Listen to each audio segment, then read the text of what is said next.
The morning of the opener dawned windy as the radio promised. Bill, as usual, arrived 2 hours earlier than instructed. When Joe opened the door at his knocking, there stood Big Bill in the garb of the ultimate flea fisherman, looking as though he'd bought and was now wearing every item Orvis had in their warehouse. Morning, Billy. What is that stench? Stench? What stench? Bill questioned with that childish, puzzled look which always melted Joe's tough heart. Okay, Bill, stink. S-T-I-N-K, stink. What is that stink? Oh, that. Probably coming from where I burned this here vest in the back while trying tearing on the duct tape. Duct tape? For what? Well, Bill said, I had to sew 2 vests together since the catalogs didn't have M&Ms, and not being much of a sewing man, I kinda had to tidy it all up and cover the stitching with duct tape.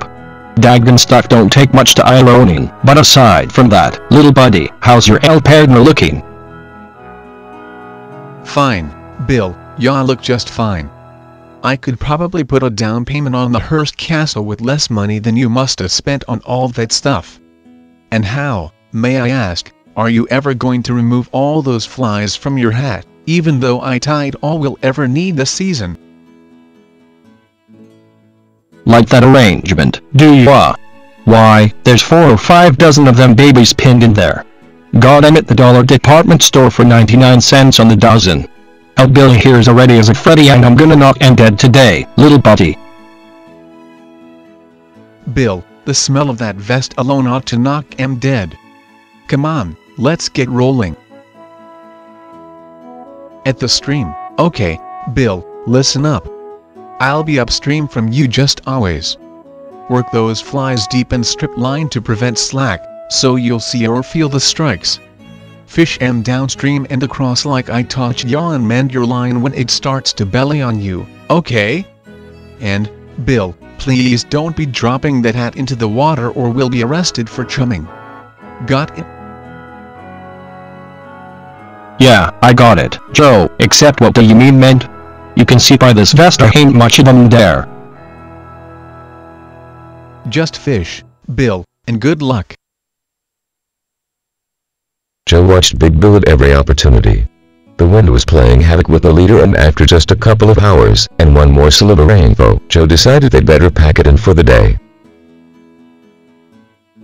Hey, Billy. Let's hang her up, big buddy, Joe said as he approached Bill's position downstream. This wind is a killer. How'd you do? Bill smiled the priceless smile of his and answered, shoot, little buddy, been done for 15 minutes now. Got me a buzz lickety split. How's about you?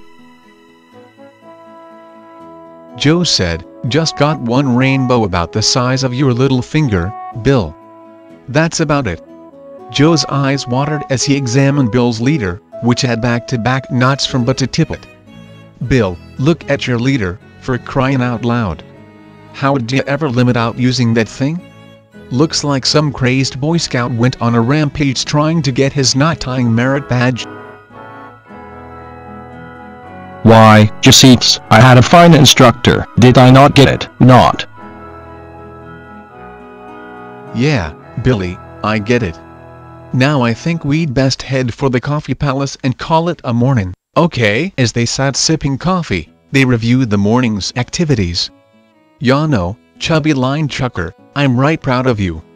Joe said, patting Bill's mountainous shoulder. Why, a limit of trot first time fly riding. That is great.